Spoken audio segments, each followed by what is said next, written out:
The word coach builder can be defined so broadly, but in my mind, a coach builder and the people that I'm inspired by, like the Zagato and Carrozzeria Touring, has a client come in and commission a build on a chassis. We usually start with an era. Once we nail down that design, I'll build a wooden buck. We'll build out a skeleton of that final skin and shape and the door openings and different things.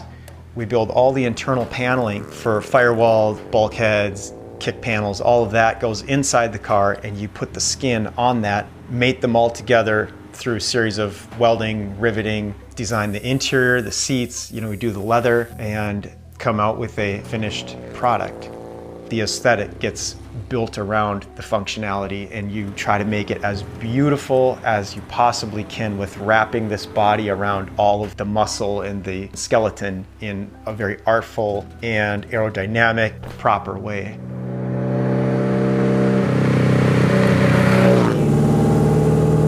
With where the world was after World War II, that mentality, like, I don't care who's watching, I'm gonna make my own and I'm gonna go out and do what I wanna do with it. Those cars had soul. That's kind of my style. And that fit into how I started because I had limited access to tools. I'm hammering aluminum over tree stumps. I think that's what keeps me coming back to this, is that it's such a labor of love that to actually master it, it could take more than 2 lifetimes. I get to tell the customer's story through our build. Each one is unique, and it's an honor for me to be able to be a part of that and help them express their dreams and goals through a car. I'm Chris Runge, owner of Rünge Cars, and I'm a coach builder.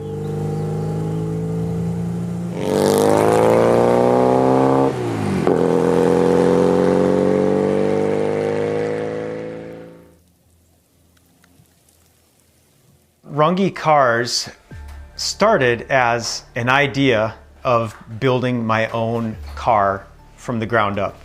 I really had this fascination with the early aluminum cars and even the German specials that were raced by privateers, after World War II. My exposure to that was in the book Excellence Was Expected. And this was always in the back of my mind, but I'd never really thought or considered to build my own car until 2010. I found a 1967 Porsche 912 for sale in South Dakota. An elderly woman had it. Her husband had passed away. We got to talking about tools and things that he had. Turned out here in the middle of nowhere in South Dakota was an English wheel and some hammers and dollies. And with my limited knowledge at that point, I thought this was like the holy grail. The idea clicked, well, maybe I could build my own Glockler-inspired 550 Porsche-inspired racer. You have all kinds of ideas. Some of them are like passionate fire, and some are like, yeah, maybe someday. This one I couldn't kick. I couldn't get rid of it. She said, if you'll use these tools for your own projects, I'll sell them to you.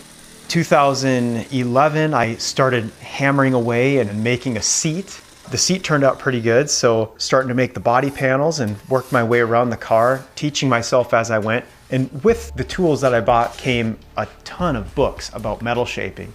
Every chance I got, I had my nose in those books.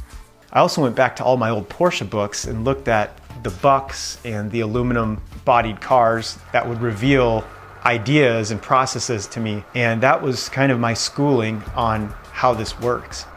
Through a process of, trial and error, I worked my way around that car and skinned it out.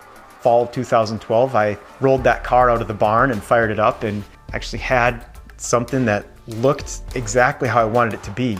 Had no intention of ever showing it to anyone. It was just for me to go out and experience what it would be like to have this raw, visceral, lightweight, aluminum-bodied car.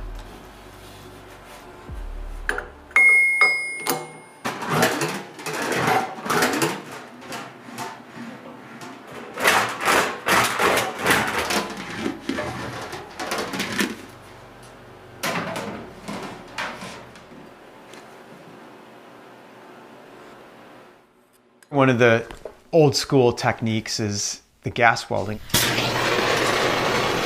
I think it's a really organic way of bringing the metal together with the aluminum, with this whole thing. That's probably one of the things that keeps me coming back is I love something that's really, really hard to do.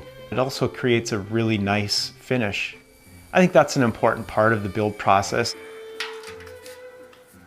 Using the traditional techniques and tools, it maintains a feel that you lose with more modern tools. I've looked at using more forming techniques where you're using hydraulic presses and things like this to form your panels. And that's where putting my heart and soul into it starts to disappear. And when you realize where you started on a project and what you've learned through the process because you've done it by hand, rather than punching stuff into a computer and having it spit out what you need, the reward is way more gratifying.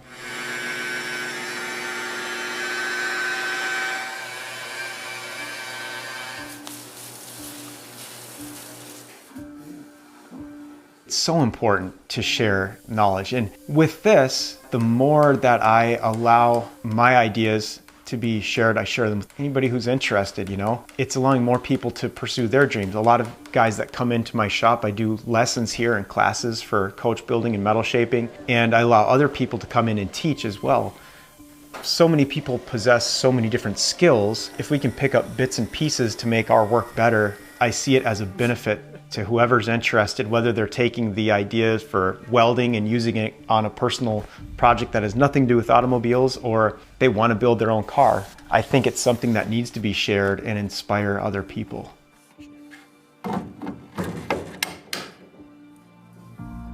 The pursuit of perfection, it's there.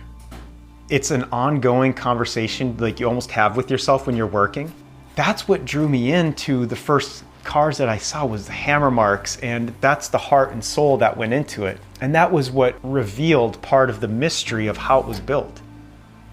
Every day I come into my shop and I have to remind myself, my customers also love that. And they're like, I want to tell a story. So it's very different than a lot of the car world. And it really divides a lot of the people who see my work and expect this perfect car. It even, I think, divides other fabricators and coach builders who look at other people's work and it's like, oh, you could do that better, you could do this better. And we're all trying to do it better, but it's also what kind of defines my work, where it is today. I don't want it to get so good that your own blood, sweat, and tears are removed from it.